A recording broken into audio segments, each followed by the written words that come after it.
স্থায়ী বেতনের দাবিতে এডিএম এর কাছে ডেপুটেশন। সেমি স্কিল কর্মী হিসেবে মজুরি না দিয়ে অন্যান্য স্থায়ী ও অস্থায়ী কর্মীর মতো মাসিক হারে টাকা প্রদানের দাবিতে ডেপুটেশন দিল রেগা প্রকল্পের কাজে নিযুক্ত সমস্ত মহিলা মেটরা।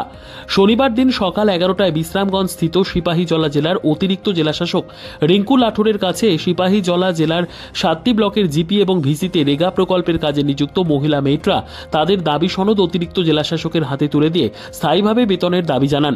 ডেপুটেশন শেষে মহিলা মেটরা সংবাদ মাধ্যমের মুখোমুখি হয়ে জানান 2021 সালে এক সপ্তাহের প্রশিক্ষণ এবং লিখিত পরীক্ষার মাধ্যমে তাদেরকে নিযুক্ত করা হয় গ্রাম পঞ্চায়েত এবং ভিলেজ কমিটিতে। প্রত্যেকটি পঞ্চায়েত এবং ভিলেজের রেগার কাজ দেখাশোনা করার জন্যই নিয়োগ করা হয় তাদের। রেগা প্রকল্পের কাজ হলে তাদের মজুরি দেওয়া হয়। প্রথম মজুরি ছিল 258 টাকা, এরপর বৃদ্ধি হয়ে 272 টাকা, বর্তমানে 310 টাকা মজুরি পায় তারা। কিন্তু সময় মতো ব্যাংক অ্যাকাউন্টে ঢুকে না তাদের মজুরির টাকা। কিন্তু সমস্যা হলো রেগা প্রকল্পের কাজ সব সময় থাকে না। কোনো সময় 3 মাস 4 মাস পর রেগা প্রকল্পের কাজ শুরু হয়। আবার দেখা যায় হঠাৎ করে গ্রাম পঞ্চায়েত এবং ভিলেজে শ্রম দিবসের টার্গেট পূরণ করার জন্য একসঙ্গে শুরু হয়ে যায় পঞ্চায়েত এবং ভিলেজে অনেকগুলি রেগা প্রকল্পের কাজ। অনেকগুলি কাজ একসঙ্গে শুরু হলেও হাজিরা একমাত্র তাদেরকে একটি কাজে দেওয়া হয়। বাদবাকি কাজগুলোতে বৃথাশ্রম দেওয়ার পরেও ভাগ্যে কিছু জোটে না, যার ফলে পরিবার সংসার নিয়ে তারা ভীষণ সমস্যায় রয়েছে। সিপাহীজলা জেলায় 169টি জিপি এবং ভিসি রয়েছে।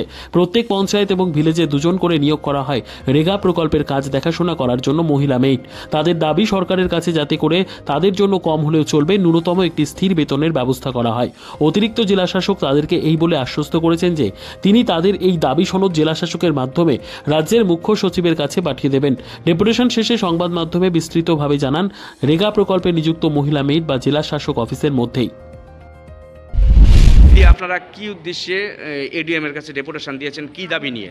আমরা রেগার মহিলা মেট, তো আমরা 2021-এ সারা ত্রিপুরায় যে মহিলা মেট নিয়োগ করা হয়েছে পরীক্ষার মাধ্যমে এবং ট্রেনিং দিয়ে। তো আমরা সিপাহীজলা ডিস্ট্রিক্টে 7টা ব্লক আছে, 7টা ব্লক থেকে আজকে আমরা সব উইমেন মেটরা আইসি এডিএম স্যারের কাছে। আমরা রেগার কাজ করলে কাজের পরিপ্রেক্ষিতে আমরা হাজিরা পাই, কিন্তু আমাদের এই হাজিরাতে সংসার চালানো খুব কষ্টকর।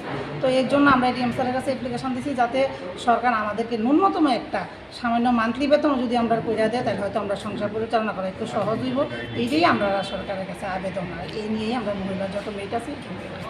এডিএম স্যারে কি কইছে, আপনারা কি আসে? খুব ভালো কথা কইছে, তাই না কইছে যে ঠিক আছে আপনারা অ্যাপ্লিকেশন আমি রাখছি, এখন আমি এটা আগরতলা মুখ্য সচিবের কাছে পাঠাবো, চিফ সেক্রেটারির কাছে পাঠাই দিব।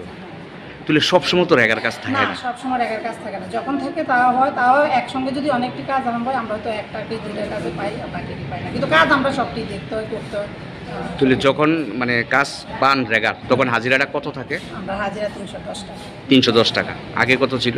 প্রথমে ঢুকেছি আমরা 258 টাকা, এরপরে 272 টাকা, এখন 310 টাকা। তাহলে সমস্যাটা প্রতিদিন কাজ থাকে না? প্রত্যেক সবসময় কাজ থাকে না, প্রতি মাসে দেখা যায় অনেক মাস কাজ থাকে না, এরপরে কয়েক মাস হয়, তখন আমরা সংসার নিয়ে চলতে অসুবিধা হয়। তার জন্য আমরা সরকারের কাছে একটা আবেদন যাতে তিনি আমাদের প্রতি একটু লক্ষ্য করেন এই আমরা